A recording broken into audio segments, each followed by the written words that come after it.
Hi, this is Josh Burson. Welcome to Research-Based Perspectives on the ever-changing world of work, leadership, learning, and HR, with a heavy dose of insights on the exciting world of HR technology.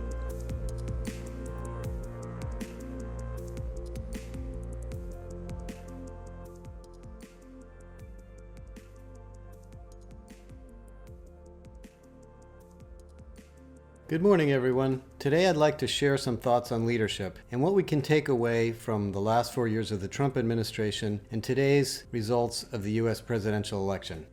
I think there's three big leadership lessons that we've learned here. The first is that leaders care. Now, several months ago, really around March or April, I wrote an article called CEO as Chief Empathy Officer. And the reason I wrote that is because what we were basically hearing from virtually every company was that in a period of time where employees are worried about their lives and their health, the company can't operate. So the idea of well-being and health and safety crawled out of the benefits department or the safety department and landed on the desk of the CEO. And that's a new and to some degree enduring message about leaders because leaders have to take care of the people. Now, in the political sphere, one of the reasons I believe Trump lost the election is there was a fair consensus, certainly amongst the people who voted for Biden, that he didn't really care about the health of each individual in the United States. I won't get into the issues of how many people died and what happened with the pandemic task force, but there's a general feeling of malaise in the United States, fatigue about the pandemic, and we want somebody who cares, not someone who ignores it. And that's true in business too. One of the things that I think most of you know, but I'll just remind you, is that companies are made up of human beings. And so in a sense, as a business leader or a team leader, or even as a supervisor, you're in the job of being a great psychologist. You have to figure out what will motivate people to do amazing things for your customers and for your internal stakeholders. And that means you have to give them a sense of safety, because when people don't feel safe or they don't feel healthy, that's a distraction to their creative thinking or their services or their empathy or their communications to others. And so I think the number one lesson I learned from the Biden win is that leaders who care do win over leaders who don't. The second lesson that I think comes out of this episode of the last 4 years is the huge importance of trust. And there's no question that if you look at all the statistics from many, many sources, in the United States in particular, but also in other countries, the UK, people don't trust their institutions the way they did before. To some degree, I think this was Trump's strategy. The whole idea of the deep state was really to eliminate our trust in the political system so that he could remake it for his benefit. Well, he effectively did that. In fact, right now, if you look at the research just done 6 weeks ago by the Edelman Group, only 13% of Americans trust that the federal government knows what to do to eliminate the pandemic. I mean, that's just incredibly low. About 15% believe that the federal government knows what to do about global warming. And of course, some people don't even agree that there is such a thing. On the topic of racial justice, it's about 18%. And on the topic of income inequality and wages, it's also below 20%. So more than 80% of Americans do not currently trust that the federal government, which is basically the umbrella organization for our social systems, will do what they need to do to fix the pandemic, income inequality and wages, racial injustice and racial disparities or other forms of inequities, and global warming. So where have they gone to get those problems solved? Because these are things that affect our daily lives. We're all worried about our health. We're all worried about our incomes and our careers. We're all worried about our environment. In my area, we had fires this year that had a very significant disruption on my life. And we're all worried to some degree on justice for whatever part of life that we feel is unjust. Well, they're going to you. They're going to corporations. They're going to the products and services that they buy. And one of the things that comes out of the Edelman report is that close to greater than 70% of millennials, and it's close to 70% for most people, are now asking their product and solution providers, the companies they buy from, to be trusted institutions. They will not buy products and services from companies that are not taking care of the environment, paying fair wages, operating in a safe and healthy way, and taken care of and being a racially and inclusive and just organization. So that's a pretty important message, and maybe I can thank Donald Trump for creating that situation, but it's certainly making business leaders stand up taller than ever and taking responsibility. Now, how do you really create trust? There's a lot to it, but as I discussed in a couple of articles this year, let me remind you, there's basically three things that create trust. The first is competence. And for us in HR, competence means doing our job well and iterating on it when it's not done well, because nothing's ever perfect. And it certainly means training people. It means slowing down to talk about mistakes. It means giving people a sense of psychological safety so that they can point out errors and we're not continuing to do things that aren't being done in the best way. And it means being a competent person. Now, in the federal sphere, it's not clear to me if that was one of the criteria for the Trump administration. You know, when you look at the post office and dozens of other programs in the federal bureaucracy this year, I don't think competence was the number one goal. I think it was political power and influence. The second part of trust is ethics. Ethics basically means fairness, equality, transparency, and a sense of justice in the organization. If someone's making more money than you are, you kind of want to know why. What is it about them that I can aspire to so I can make more money? If one person gets hired versus someone else, again, what's the criteria for that hire? If someone gets a new job or promoted, how come I didn't get that new job or get promoted? I mean, these are very, very common daily things that happen at work. And so transparency and diversity and inclusion programs are really there to make sure that this sense of trust exists. You know, if we let the business world become as political as the political world, people aren't going to be operating very efficiently, and they're just going to be distracted with worries about what's going to happen next to them. The third area of trust is voice, is listening, is paying attention.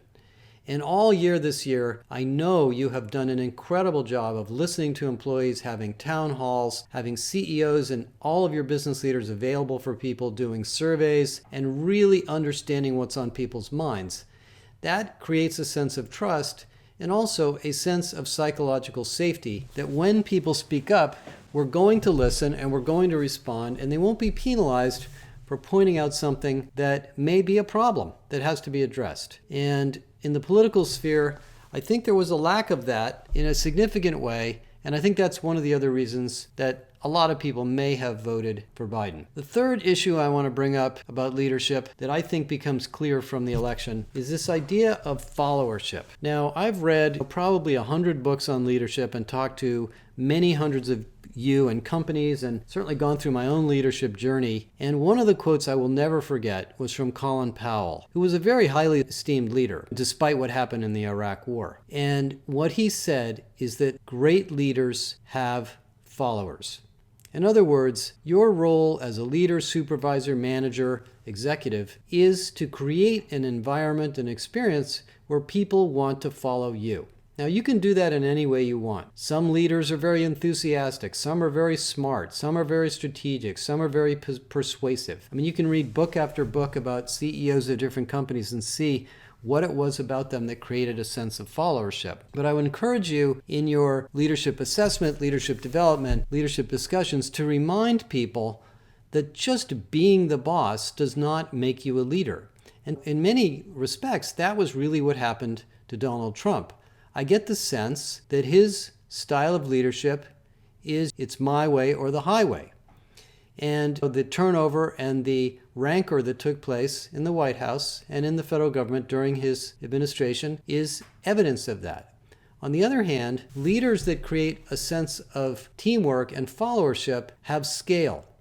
The ultimate issue you have as a leader is scale. In fact, for most of us, when we become managers or supervisors or leaders, the big awakening is that for the first time in your career, your success is dependent on the success of others. And if these other people feel motivated and empowered and trained and facilitated to succeed, you will succeed. And that is what followership is all about. It's about creating an environment that's good for the people around you so that they can succeed at their jobs. In fact, one of the things I've concluded in my own career, and certainly talked to many of you about this, is during a time of disruption like this year with the pandemic, individuals, human beings, are the most resilient things in the world. We will pick ourselves up if we fall down. We will come up with new ideas. We will invent. We will adapt. We will create. We will come up with new ways to solve problems if we are given the opportunity. And so in many ways, the role of a leader is not to tell people what to do or reprimand them or judge them, for that matter. It is to give them the opportunity to do the God-given thing that we do as human beings, which is to adapt.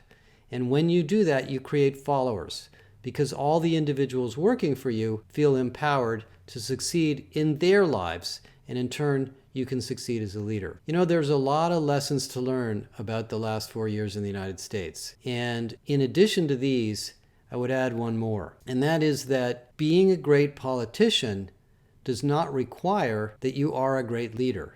It simply requires that you get a lot of people to vote for you. And the problem that I think we face in a lot of the political environment is that we elect a lot of people who are popular and do a great job of creating an environment that we like, and then they don't always do what we hope. Now, I'm not going to spend a lot of time talking about politics. I certainly don't claim to be an expert. But I think in the business community, we have the same issue. Let me tell you a story.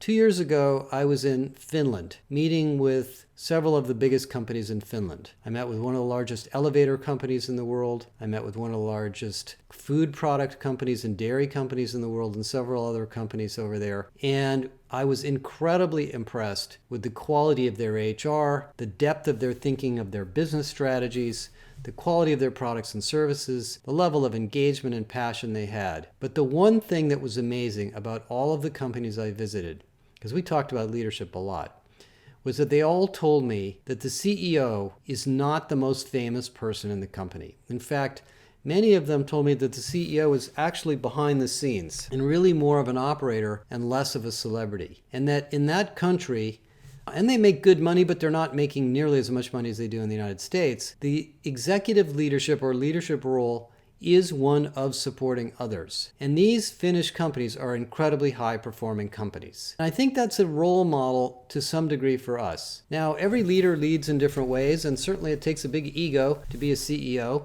And sometimes they are personalities and they want to be popular, and that's fine. But I think underneath that, the idea that your job is to care, create trust, and develop a sense of followership in the organization are the three things that I walk away with from this election. One more final point, 2021. I believe 2021 is framing up to be one of the most exciting, explosive years in the economy and in our economic and business lives. We've been through an entire year of being locked in, prohibited from traveling, not seeing our family and friends, not doing the things we like to do in our communities. We've had a lot of political upheaval in the United States. And of course, a lot of you have lost jobs or lost income because of the pandemic. Think about what happened in the 1920s. When the virus is finally extinguished and we have a vaccine that we feel safe using, which may be 6 to 9 months yet, you're going to see an unleash of economic power and enthusiasm and growth like we have never seen before. So my suggestion for the year ahead, this year has been a year of transformation, of creating a safe workplace, which I'll talk more about in the next podcast, of building a more empathetic set of leaders, on reskilling everybody in every role in the company in a massive way, and about creating a sense of well-being and belonging and purpose in the organization. Next year, get ready for some really fun times, because I think we're going to come out of this pandemic with explosive growth and a very, very exciting time. Stay tuned. Of course, I'll be watching all the data I can every day and try to share as much as I can with you. And as always, I really welcome your feedback. I am not trying to take any political positions on this podcast, just trying to reflect on what we've learned this year and put it in terms of something that I hope you can use in your organization. Thank you.